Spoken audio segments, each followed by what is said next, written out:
그림 하나 보여드리겠습니다. 워싱턴 DC에 있는 토마스 제퍼슨 기념관입니다. 예쁘죠?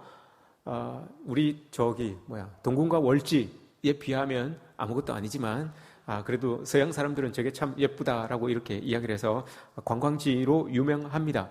저게 왜 유명한가 하면 로마에 여러분 판테온 신전이라고 있습니다. 그걸 그대로 저렇게 만들어 놓은 거예요.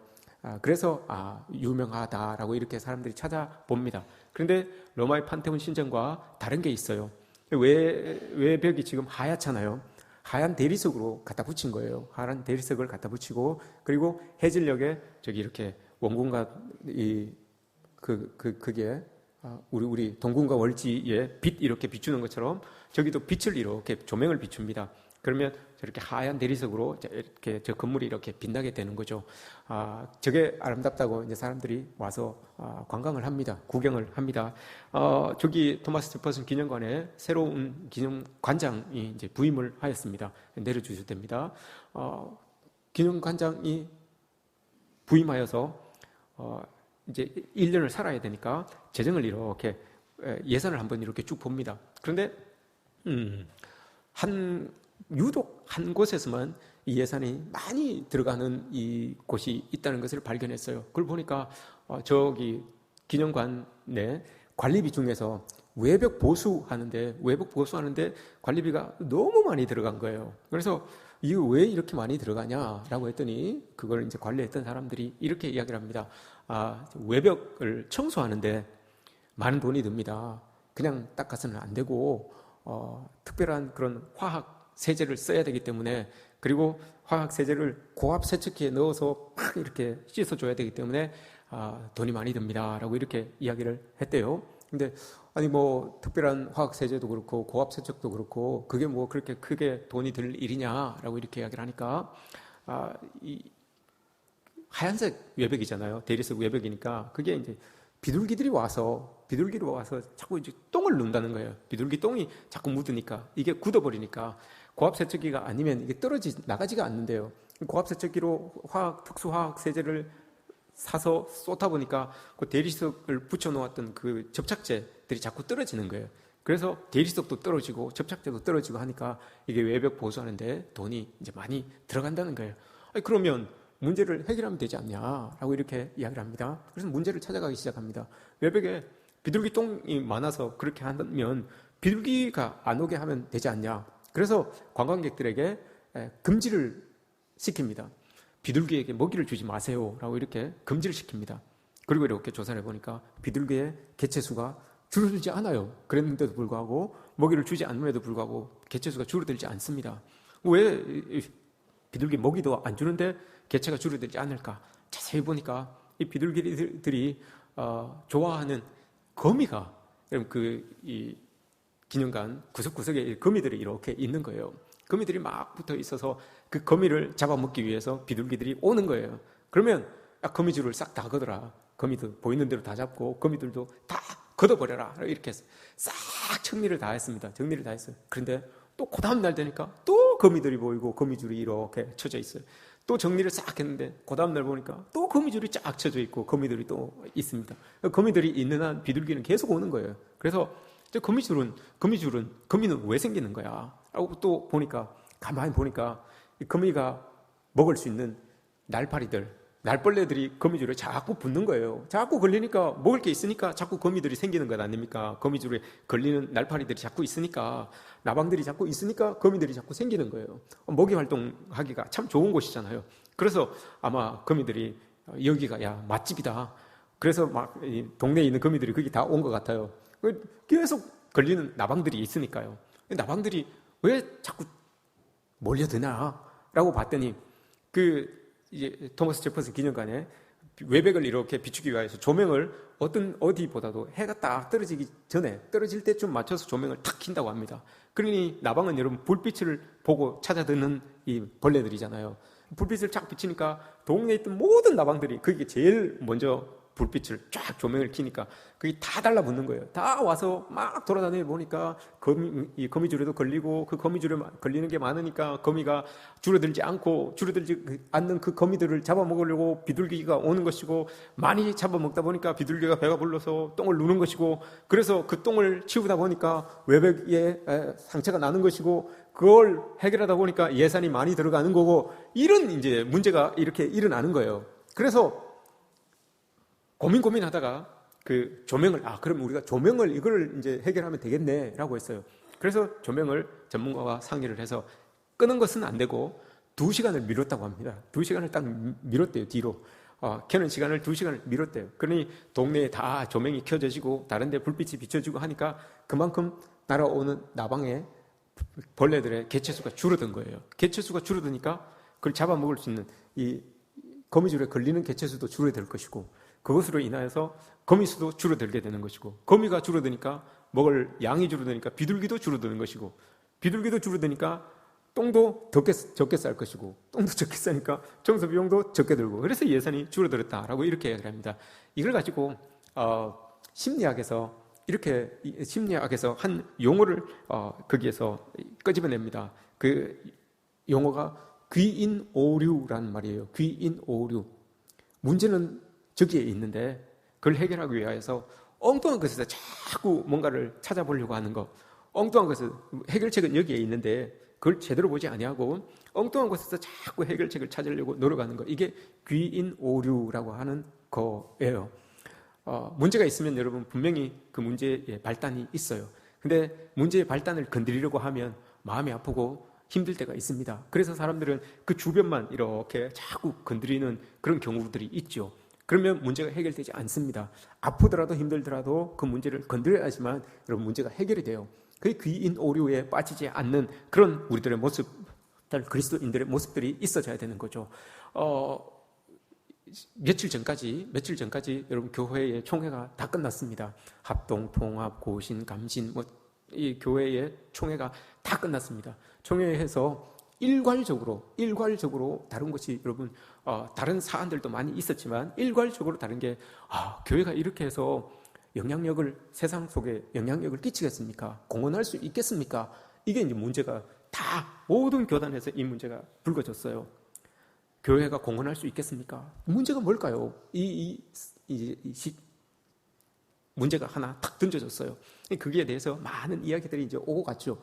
그런데 여러분, 사실 교회의 몰락, 교회가 세상 속에서 공헌할 수 있을까요? 라고 하는 이 문제는 2015년에 먼저 던져졌어요. 2015년에 벌써 이 문제가 드러났어요. 드러나서 교회에 원로하신 어르신들 있잖아요. 은퇴하신 어르신들이 다 모여가지고 교회의 몰락, 침체의 원인이라고 해서 컨퍼런스를 열었어요. 모든 교회 어르신들이 모여가지고 명성교회에서 컨퍼런스를 열었어요. 컨퍼런스를 열어서 결론을 냈습니다. 그 많은 어르신들이 생각하기에 이 목회를 담임했던 그분들이 이야기하기를, 문제가 뭘까? 교회가 몰락하고 교회가 세상 속에 공헌하지 못하는 이유가 뭘까? 2가지의 결론을 내렸습니다. 첫 번째, 성도들이 주일 성수를 잘 안 한다. 이게 첫 번째 원인이고요. 첫 번째 이유고요. 두 번째, 주일 저녁 예배가 없어진다. 이게 두 번째예요. 우리 교회는 여러분 주일 저녁 예배가 있습니까? 없습니까? 없잖아요. 우리 오후 예배잖아요. 우리 교회도 여러분 교회 몰락의 원흉입니다. 2015년에 이야기했던 교회 몰락의 원흉이 우리 교회예요.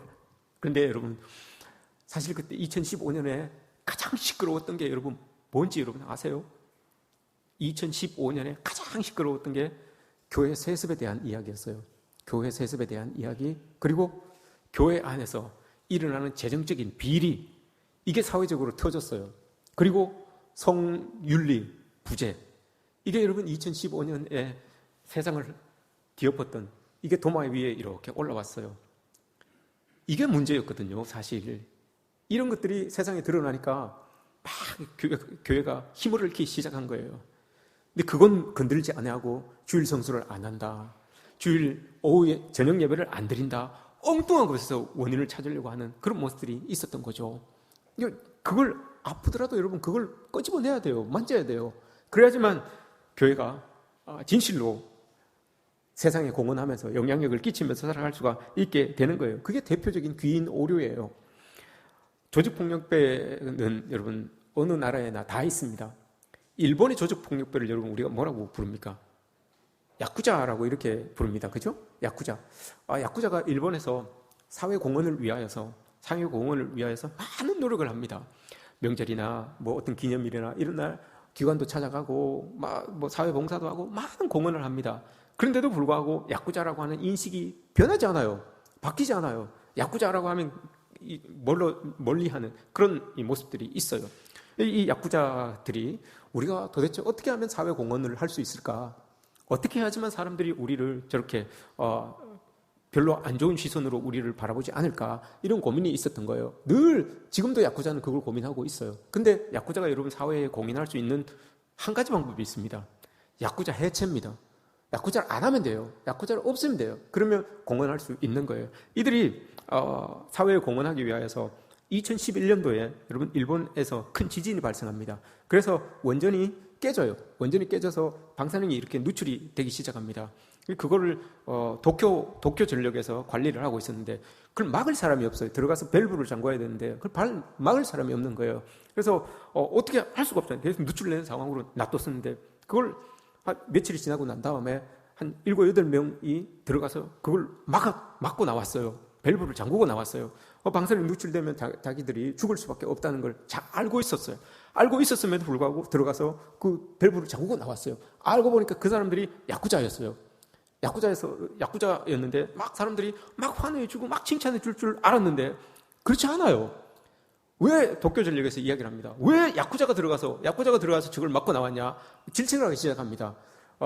왜냐하면 도쿄전력이 그 방사능 그걸 관리하고 있었는데 하청을 주고 한 거예요. 하청이 또 하청을 주고 해서 저 밑에 있었던 야쿠자 꼬봉이 이제 들어가서 그걸 누가 해야 되는데 할 사람이 없으니까 제일 밑으로 가다 보니까 업체를 관리하고 있었던 야쿠자 꼬봉 제일 낮은 사람이 들어가서 그걸 죽음을 무릅쓰고 낮은 사람이 들어가서 맞고 나온 거예요. 그게 이슈가 된 거예요. 야, 왜 이런 일이 일어나냐라고 하면서 다시는 야쿠자가 우리 업체의 일에 관여하게 되면 어떤 하청이든지 간에 우리 하청에 입찰할 수 없도록 그렇게 만들겠다라고 이렇게 이야기를 했어요. 그러고 나서 2011년도에 일본의 어떤 단어가 나왔는가 하면 여러분 원전 사무라이라는 말이 나왔어요. 원전 사무라이. 야쿠자가 들어가서 원전을 닫고 나왔다. 그런데 그게 여러분 사회에 좋은 반향이 일어난 게 아니라 별로 안 좋게 일어났어요. 야, 야쿠자까지 저렇게 우리가 써서 저런 일을 해야 되냐라고 하면서 야쿠자가 오히려 더 사무라이가 오히려 더 사회에서 공헌도에 덜 하는 더 인식이 나빠지는 그런 일이 있었어요. 야쿠자가 여러분 사회에 공헌할 수 있는 이 일은 하나밖에 없어요. 해체하면 되는 거예요. 교회가 여러분 교회에 공헌할 수 있는 이유는 주일 예배, 여러분들이 주일 성수를 안 한다. 뭐 주일 저녁 예배가 주일 저녁 예배를 안 지킨다. 안 한다. 없애버린다. 이게 아니에요, 여러분. 교회가 세상에 공헌할 수 있는 방법은 하나밖에 없어요, 여러분. 우리도 죽어야 돼요. 그게 여러분 그리스도인들이 교회가 세상에 공헌할 수 있는 방법이 바로 그거예요. 교회는 요즘도 여러분 마찬가지입니다. 요즘 총회에서 여러분들이 한번 시간 되시면 총회에서 하는 그 총회 영상을 이렇게 올려놓은 게 있어요. 그런 것들을 여러분 한번 들어가서 보세요. 총회를 어떻게 하는지 한번 보세요. 재미있어요. 코미디예요. 그런 거 아주 재미있어요. 보시면 참 재미있어요. 말도 되지 않는 것들을 막 이야기하기도 하고 막 그거 가지고 막 싸우기도 하고 막 재미있어요. 그러면서 또 서로 웃기도 하고 희한해요. 하여튼 재미있어요. 재미있습니다. 교회는 여러분 요즘은 가만히 있어도 손가락질 받아요. 왜 그렇습니까, 여러분? 신천지도 그렇고 통일교도 그렇고 다 모르는 사람은 다 교회인 줄 알아요. 지금 막 매스컴에 신천지도 통일교 막 이렇게 나오잖아요. 그게 다 교회인 줄 알아요. 그래서 아이고 가만히 있어도 여러분 지금 교회가 손가락질 받고 있는 그런 상황입니다. 왜 여러분 교회가 손가락질 받기 시작했는가 하면 코로나 때문에 그렇잖아요. 코로나 시기 때 여러분 교회의 민낯이 고스란히 드러났어요. 너무너무 교회의 이기적인 모습이 세상 속에 다 보여졌어요. 그냥 세상 사람들 신경 쓰지 않고 우리끼리 모여가지고 마스크도 다 벗고 예배드리고 찬양하고 막 이렇게 해서 막 또 그 전염되고 하는 그 모습, 그게 여러분 고스란히 세상 속으로 다 매스컴을 통해서 나갔잖아요. 그러니 여러분 그 신천지가 주범이고 동일고가 주범이고 상관없어요. 여러분 다 교회로 알아요. 사람들은, 모르는 사람들은 다 교회로 알아요. 그래서 교인들이 다 손가락질 받고 있는 거예요. 지금도 여러분 마찬가지예요. 교회 지금 세상이 어렵잖아요. 세상 어려운 가운데 여러분 한번 자세히 보십시오. 귀를 기울이고 매스컴을 잘 보십시오. 그 안에 교회, 또 교회와 관련되어 있는 목회자들이 여러분 그 중심에 떡 버티고 있어요. 한번 보세요. 여러분 조찬 기도회를 한다고 하면서 여러분 그곳에 가가지고 그 모여있는 교계를 대표하시는 목사님들이 다 모여서 조찬 기도를 하는데, 여러분 그곳에서 여러분 결탁이 일어나고 공모가 일어나고 서로를 이런 일들이 여러분 일어나요. 교회가 세상이 시끄러운데 그 중심에 여러분 기도해야 될 사람들이 기도하지 않는 모습으로 떡 서고 있으니 이게 힘들어질 수밖에 없는 거죠. 이런 모습들이 교회가 세상 안에 공헌하지 못하는 모습으로 지금 드러나고 있는 거예요. 나타나고 있는 거예요. 참 안타깝죠. 인도의 선교사님, 평생 선교사님 했던 스탠리 존스라고 하는 분이 있어요. 그분이 여러분 인도의 길을 걷고 있는 예수라고 하는 책을 썼어요. 그 책에 이런 이야기를 합니다. 그 책에서 이런 이야기를 합니다. 교회는 선교의 주체입니다. 그러나 객체이기도 합니다. 라고 이렇게 이야기를 합니다. 스탠리 존스라고 하는 그 목사님이 이야기를 합니다. 교회는 선교의 주체입니다. 그러나 객체이기도 합니다. 라고 이렇게. 이게 여러분 무슨 의미일까요? 선교의 주체로서 교회는 뭘 하는 거예요? 복음을 전하는 거잖아요. 그죠? 복음을 전하는 거예요. 그러면 교회가 선교의 객체라고 했어요. 그럼 무슨 의미입니까? 복음을 그리스도인 교회가 받아들여야 된다는 거예요. 왜? 스탠리 존스 목사님이 봤을 때 교회에 복음이 없다는 거예요. 선교는 하고 있는데, 교회가 선교는 하고 있는데 복음을 전하고 있는데 오히려 전하는 사람들이 복음이 없는 거예요. 선교를 하는 사람들이 복음이 없이 선교를 하는 거예요. 그래서 그분이 그렇게 이야기한 거예요. 교회는 복음의 선교의 객체가 되어야 된다라고 이렇게 이야기를 합니다. 복음이 없이 여러분 어떻게 교회가 선교를 합니까? 교회가 어떻게 복음이 없이 예수 그리스도를 전합니까? 이런 모습들이 있대요. 핵심 가치를 놓치고 있다는 거예요. 교회의 핵심 가치가 여러분 뭡니까? 복음인데 그 복음의 핵심 가치가 여러분 뭡니까? 오늘 제목이잖아요. 십자가, 그리스도의 십자가와 부활신앙. 이게 여러분 교회의 이 핵심 가치예요.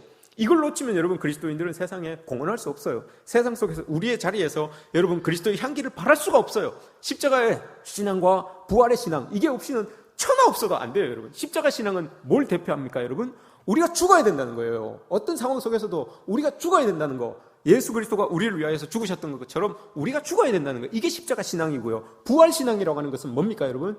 우리가 아무리 어렵고 힘들어도 우리는 하늘을 소망하며 하나님과 함께 다스릴 천국을 소망하며 이 땅을 살아가는 사람들이기에 이 땅에서 어려움 중에 힘든 상황 속에서 좌절하거나 절망하지 않는다라고 하는 거, 이 믿음을 가지고 살아가는 게 이게 부활 신앙이에요. 이거 두 개가 여러분 그리스도인들이 살아가고 있는 부활의 핵심이에요. 이걸 붙들고 있어야 되는데 스탠리 존스 목사님이 이야기하는 그리스도인들은 이거 두 개가 없다는 거예요. 여러분 어떻습니까? 부활을 믿습니까? 대답이 안 나오잖아요. 이렇게 부활이 없으면 여러분 오늘 사도 바울이 뭐라고 합니까? 사도 바울이 12절 말씀에서 그리스도께서 죽은 자 가운데서 다시 살아나셨도다 전파하였거늘 너희 중에서 어떤 사람들은 어찌하여 죽은 자 가운데서 부활이 없다 하느냐. 사도 바울이 고린도 교회 성도들에게, 고린도 교회 성도들도 마찬가지였어요. 그리스도의 부활을 그렇게 증거하고 교회 공동체로 이렇게 모아놨는데 그 공동체 안에 있는 어떤 사람들이 부활이 어디 있어? 이런다는 거예요. 여러분 부활이 어디 있어? 그리스도인이, 고린도 교회 성도들이 여러분 그렇다는 거예요. 여러분들에게 물어보겠습니다. 고린도 교회 성도들은 부활이 어디 있어? 이런 교인들이 있었대요. 여러분들은 부활을 믿습니까? 안 믿습니까? 안 믿잖아요. 부활을 안 믿는 성도들이 있었대요. 왜 안 믿습니까, 여러분? 사도 바울이 이야기하죠. 사도 바울이 왜 부활을 안 믿는다라고 하는 모습이 어떻게 드러나느냐? 저 사람들 우리 부활 안 믿은, 부활이 어디 있어요? 이렇게 이야기하는 사람들의 모습이 보여지는데 그게 19절이에요. 19절 중간에 보시면 이 세상의 삶뿐이면, 다만 우리가 바라는 것이 다만 이 세상의 삶뿐이면, 요게 여러분 부활이 없는 사람의 모습이에요. 다만 우리의 삶의 모습이 이 땅에서의 삶이 다라면, 이 땅에서의 삶이 다인 것처럼 그렇게 살아간다면 그 사람은 부활이 없는 사람입니다. 부활이 없는 사람처럼 사는 사람입니다. 라고 이렇게 사도 바울이 이야기하는 거예요. 부활을 소망하면서, 저 천국을 소망하면서 살아가는 사람이 이 땅에 여러분 푹 빠져가지고, 아유, 뭐 내가 지금 살아가고 있는 현실이 지금 제일 중요하지. 내 아들, 내 딸이, 내 가정이, 내가 하는 일이 제일 중요하지 뭐. 이렇게 생각하고 거기에 여러분 에너지를 몽땅 쏟으면서 살아가는 사람은 부활이 없다라고 하는 삶을 사는 사람이다. 라고 이렇게 사도 바울이 이야기를 하고 있습니다. 성도들이 그렇잖아요, 여러분. 삶의 자리에서 부활을 가지고 살아간다고 하지만 삶의 자리에, 막상 삶의 자리를 들여다보면 부활에는 관심이 없고 내가 먹고 사는 일, 내 가정이 잘 되는 거, 우리 자식들이 잘 되는 거, 이런 거에 여러분 우리가 신경 많이 쓰잖아요. 여기로 여러분 좀 더 깊이 들어가면 부활이 없는 신앙이 되는 거예요. 저 땅이 무슨 필요가 있어요? 내 자식들이 잘 돼야 되는데, 내가 하는 일이 잘 돼야 되는데, 그러다 보면 여러분 부활이 없는 신앙이 되어버린다는 거예요. 이런 모습들을 여러분 우리가 기억해야 돼요. 한국교회 트렌드 2026이라고 하는 책이 나왔습니다. 2026년도에 교회의 트렌드가 이렇게 바뀔 겁니다 라고 해서 예측한 거예요. 5가지를 여러분 요약할 수 있는데, 첫 번째, 교회가 이제 심플해집니다. 2026년도에는 교회가 심플해집니다. 심플해지면서 작은 교회로 이렇게 이제 그룹, 소그룹 성경 공부가 활발해지게 될 겁니다. 이게 이제 2026년도의 트렌드예요. 작은 교회, 이렇게 다 모여있는 이런 공동체이지만 조금씩 이렇게 모여져서 소그룹화 되어가는 거. 이게 이제 2026년도에는 트렌드가 될 겁니다. 라고 이렇게 이야기를 했어요. 두 번째는 AI를 활용하는 목회자가 상당히 많아질 겁니다. 라고 이렇게 이야기를 했어요. 이거 두 번째예요. 그리고 세 번째. 이것도 심각해요. 두 번째도 심각하지만 세 번째도 심각해요. 무속을 의지하는 성도들이 많아질 겁니다. 라고 이렇게 이야기했습니다. 무속을 의지하는 성도들이 많아질 겁니다. 이게 세 번째예요.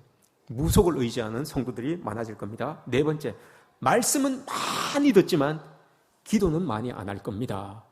이게 네 번째예요. 말씀은 많이 듣지만 기도는 많이 안 할 겁니다. 이게 네 번째예요. 그리고 다섯 번째, 교회 성장을 위하여서 전략적으로 소형 교회를 찾을 겁니다. 이렇게 이야기를 해요. 이젠 대형 교회가 아니라 이젠 중소형 교회, 이런 작은 교회들, 우리 같이 이런 교회들의 성도들이 이렇게 이제 더 많아지게 될 겁니다. 라고 이렇게 이야기해요. 다른 건 다 차치하고 두 번째, 세 번째, 이게 중요해요, 여러분. 두 번째, AI를 사용하는 목회자가 많아질 겁니다. 라고 했어요. 이게 여러분 장점도 있지만 단점이 더 많아요. 제가 봤을 때는 AI를 여러분 이렇게 이야기합니다. 제가 쓰는 컴퓨터에서 이렇게 이야기를 합니다. 우리 모아교회 주일 예배, 요 본문을 가지고, 고린도전서 15장의 본문을 가지고, 고난에 대해서, 부활에 대한 주제로 20분 분량의 원고를 만들어줘. 라고 하면 AI 컴퓨터가 원고를 쫙 만듭니다. 만들어서 딱 제 앞에 이렇게 탁 가지고 와요. 딱 이렇게 나타나는 거예요. 이게 여러분 문제가 되는 거예요. 2026년도부터는 이런 일들이 비일비재해질 거란 말입니다. 목회자가 여러분 하나님 말씀 가지고 묵상 안 하고 기도 안 하고 하나님 성령 의지 아니하고, 그리고 결정적으로 말씀을 여러분들을 하나하나 생각하면서 그 말씀을 준비하고 기도하고 이렇게 해야 되는데, AI가 여러분 십자가의 부활을 알겠습니까? 십자가의 고난을 알겠습니까? 부활의 영광을 알겠습니까? 십자가의 고난을 통하여서, 여러분 십자가의 그 은혜를 통하여서 말씀을 묵상하고 기도하고 여러분들을 기억하면서, 여러분들을 생각하면서 저분에게 주어질 말씀은 뭔가, 이런 걸 고민하면서 여러분 이 말씀을 준비해야 되는데, 그냥 AI 로봇에게 톡 던져줍니다. 이 본문을 가지고 20분 동안 설교할 수 있게 만들어줘. 톡 튀어나와요. 그럼 그걸 가지고 여러분 이야기를 하면 그 안에 여러분 십자가의 고난에 십자가의 영광이 들어있겠습니까? 그 안에 여러분 부활의 영광이 들어있겠습니까? 그럼 여러분 교회는 몰락할 수밖에 없는 거예요. 교회는 여러분 세상에 공헌을 할 수가 없어요. 이건 목회자들이 심각하게 받아들여야 되는 거예요. 막 딴 데 막 신경 쓰느라고, 다른 거 막 일하느라고 여러분 시간이 없으면 그렇게 될 수밖에 없어요. 그렇게 툭 이야기하면 5분 만에 그게 나오거든요. 5분도 안 돼요. 1분, 2분 만에 그게 나오거든요. 그럼 자기 하고 싶은 일 다 하고 주일날 아침에 와가지고 만들어줘 하고 툭 튀어나오는 거, 그거 가지고 여러분 설교합니다.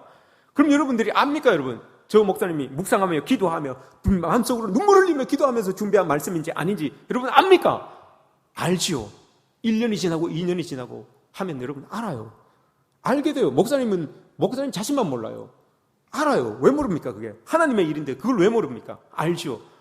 그렇게 된대요. 목사님들은, 여러분 저를 포함해서 목사님들은 귀 기울여 들어야 돼요. 경계해야 돼요. 이건 정말 경계해야 될 일이에요. 그리고 세 번째 게 문제예요. 무속을 의존하는 성도들이 많아진다. 왜 그렇겠습니까, 여러분? 무속을 의지하는 성도들이 많아진대요. 하나님을 믿는 사람들인데 여러분, 무속을 의지하는 사람들이 많아진대요. 왜 그렇겠습니까, 여러분? 답답하니까, 삶의 자리가 답답하고 힘들고 괴로우니까요. 눈앞에 보여지는, 누구라도 좀 이런 말을, 내 마음에 맞는 말을 누가 좀 해줬으면 좋겠는데, 목사님은 맨날 뭐라 그러지, 설교에서 뭐라 그러지, 은혜 받기 위해서 뭐 하기 위해서 기도해야 되고 뭐 죽어야 되고 해야 된다고 하니까, 이게 여러분 내 마음에 와닿습니까?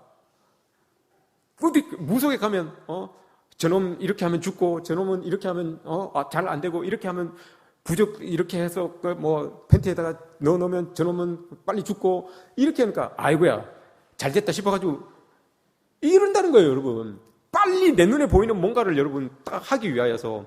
하나님은 여러분 눈에 보이는 그런 하나님이 아니잖아요. 근데 빨리 내 눈앞에서 뭔가가 해결됐으면 좋겠고, 뭔가가 일어났으면 좋겠다, 그런 마음이 있으니까 여러분 자꾸 무속을 찾는 사람들이 많아진대요. 참 여러분 이거 반대되는 거 아닙니까? 컴퓨터 AI가 여러분 판치는 세상에서 무속을 찾아다녀요. 얼마나 여러분 참 어리석은 사람들입니까? 사도 바울이 여러분 이렇게 이야기를 합니다. 19절에서 그렇게 사는 사람들이, 성도가 그렇게 살면 세상에서 제일 불쌍한 사람이다라고 이렇게 이야기를 하잖아요. 19절에서 성도가 십자가 신앙, 부활 신앙 없이 살아가면, 세상에 그냥 매여서 살아가면 그 사람이 제일 불쌍한 사람입니다라고 이렇게 이야기를 하고 있어요. 이거 우리 여러분 경계해야 됩니다. 우리가 살아가기 위해서 딴 게 없어요, 여러분. 십자가 부활 신앙 이거 꼭 붙들고 살아가야 됩니다. 십자가 부활 신앙이 여러분 뭡니까? 십자가 부활 신앙이 이거예요. 생선 사진 한번 보여주실까요? 생선 사진. 십자가 부활 신앙은 딴 게 없어요. 이거예요, 여러분. 생명이 사망을 이긴다. 선이 악을 이긴다. 사랑이 미움을 이긴다. 진실이 거짓을 이긴다. 예수 그리스도가 여러분 저렇게 했잖아요. 예수 그리스도가 여러분 죽은 것 같죠? 예수 그리스도가 십자가에 못 박혀 죽은 것 같잖아요. 그러나 부활하여서 생명으로 이겼어요. 악한 사람들이 여러분 예수 그리스도를 십자가에 못 박아 죽인 것 같잖아요. 그러나 선하신 예수님께서 부활하셔서 이겼잖아요. 미움을, 여러분 그렇게 사람들에게 미움을 받았지만 예수님이 돌아가실 때 뭐라고 하셨습니까? 사랑을 베풀고 돌아가셨어요. 이게 예수 그리스도의 모습이에요. 거짓된 것들, 거짓 증인들을 세워가지고 예수님을 십자가에 못 박아 죽였지만 여러분 결국은 진실이 드러나서 이기잖아요. 진실하신 부활하심으로 일어나서 이기셨잖아요. 그리스도인들이 여러분 이거예요. 우리가 살면서 여러분 사망이, 악이, 미움이, 거짓이 우리를 힘들게 안 하겠습니까? 우리를 어렵게 안 하겠습니까? 해요, 여러분. 거짓이 여러분 가만히 있어도 거짓된 말들이 여러분 돌아서 교회를 힘들게 하고 여러분들을 힘들게 해요. 악한 사람들이 일어나서 여러분 자꾸 우리를 끄집어내려서 힘들게 합니다. 미움이 여러분 우리를 우리의 마음속을 쿡쿡 찔러서 아프게 하고 힘들게 해요. 사망과도 같은 일들이 우리의 삶의 자리에서 일어납니다. 그때 여러분 어떻게 해야 됩니까? 아이고 그럼 나도 모르겠다. 그냥 우리 부활신앙이고 뭐고 십자가 신앙이고 뭐고 나도 그냥 내 되는 대로 그냥 살겠다. 이렇게 여러분 살면, 그럼 여러분 그게 아니에요. 그럼 사도 바울이 이야기한 것처럼 그 사람이 제일 불쌍한 사람입니다 라고 이렇게 이야기하는 거예요. 여러분 한때 얼마 전까지만 해도 서점가에 베스트셀러로 싹 쓸었던 게 있어요. 쇼펜하우어의 책들이 싹 쓸었어요. 왜 그런가 하면 쇼펜하우어의 철학은 여러분 딴 게 없어요. 딱 한 개예요. 책은 많이 나왔는데 내용은 여러분 똑같아요. 하나예요. 쇼펜하우어의 철학은 이거예요. 남들이 나에게 이렇게 대했어? 그럼 너도 그렇게 똑같이 대해. 남들이 너 한 대 때렸어? 그럼 너도 한 대 때려. 남들이 너를 미워해? 그럼 너도 그렇게 미워해. 스트레스 받지 말고 그렇게 미워해? 그럼 돼. 이게 여러분 쇼펜하우어의 철학이에요. 40대, 50대 직장생활하는 사람들이 그 책을 여러분 너무너무 많이 읽었대요. 너무너무 많이 읽었대요. 왜 그렇습니까, 여러분? 40대, 50대 직장생활하는 사람들이 여러분 그런 상황인 거예요. 미워하는 사람도 많고 나를 질시하는 사람도 많고 또 당하는 게 많으니까요. 스트레스를 많이 받으니까요. 그러면 당하는 대로, 네가 당하는 대로 돌려줘. 네가 그렇게 받는 대로 그렇게 돌려줘. 누가 뭐라 그러면 신경 쓰지 마. 이게 여러분 쇼펜하우어의 철학이에요. 그리스도인들은 여러분 그렇게 살면 안 돼요. 그렇게 살면 어떤 영향력을 끼칠 수 있습니까? 그리스도인들은 아무 영향력을 끼칠 수 없어요. 그리스도인들이 이야기했던 거, 오늘 예수님이 이야기했던 거 저거예요. 예수님은 그렇게 가르치지 않으시고 오늘 저걸 가르쳤어요. 생명이 사망을 이기고 선이 악을 이기고 사랑이 미움을 이기고 진리가 거짓을 이기는 거. 이걸 여러분 그리스도가 우리에게 가르쳐 주신 거라고요. 이걸 붙들고 여러분 우리는 살아가야 되는 거예요. 여러분 어떠십니까? 할 수 있겠습니까? 이걸 할 수 있어야지만 여러분 이게 십자가 신앙이고 부활신앙입니다. 할 수 있겠어요, 여러분? 우리 한 집사님 위해서 한 집사님 누가 막 뒤에서 막 험담하고 뒤통수 치고 그러는데 할 수 있겠습니까? 예. 이게 오늘 지금 이 자리에서 벌떡 일어났으면 큰일 날 뻔했어요. 예. 이거 할 수 있어야 되는 거예요. 이게 그리스도인들의 모습이다라는 것을 이야기해 주고 있습니다. 누구나 여러분 다 그렇게 될 수 있어요. 한 아이가 제가 지난주에 이야기했던 그 책 있죠. 나의 하나님은 크다라고 하는 책에 나오는 예화가 하나 있어요. 나의 하나님은 크다라고 하는 예화에 이런 책에 예화가 있어요. 한 아이가 주일 예배인데 아동부 예배를 안 가고 엄마하고 같이 이제 대예배를 드린 거예요. 엄마하고 같이 대예배를 여기서 이렇게 앉아가지고 지금 저렇게 손자처럼 저렇게 앉아서 여기서 이제 예배를 드린 거예요. 예배를 드리고 있는데 이 아이가 이제 목사님이 딱 올라오는데 이제 걱정이 되는 거예요. 아우, 제 아이가 예배 드리다가 딴짓해서 막 이렇게 신경이 분산되면 어떡할까 고민이 된 거예요. 근데 아니나 다를까 이 아이가 목사님이 딱 올라오고부터 이 아이가 예배를 드리는데 계속 이쪽으로 봤다. 계속 1시간 내내 그러는 거예요. 그래서 목사님이 신경이 쓰여가지고 이게 설교가 산으로 가는 거예요. 또 설교가 산으로 가는데 더 화나는 건 옆에 엄마가 그냥 가만히 놔두는 거예요. 애기를 그냥 가만히 놔두는 거예요. 여기를 봐. 계속 1시간 내내 이렇게 하는 거예요. 시간이 다 지났어요. 목사님이 설교를 어떻게 했는지도 모르고 설교를 마치고 쭉 단에 내려옵니다. 그때 애가 한마디를 딱 해요. 아이가 엄마, 목사님이 내려오시니까 십자가가 보이네? 이렇게 딱 이야기를 한 거예요. 여러분, 목사도 때로는 십자가를 가릴 수 있습니다. 장로님도 그렇고요. 권사님도 그렇고요. 집사님도 그렇고요. 때로는 여러분 우리가 십자가를 가릴 수가 있어요. 그걸 여러분 알아야 돼요. 그 십자가를 가리는 모습들이 여러분 아까 그거예요.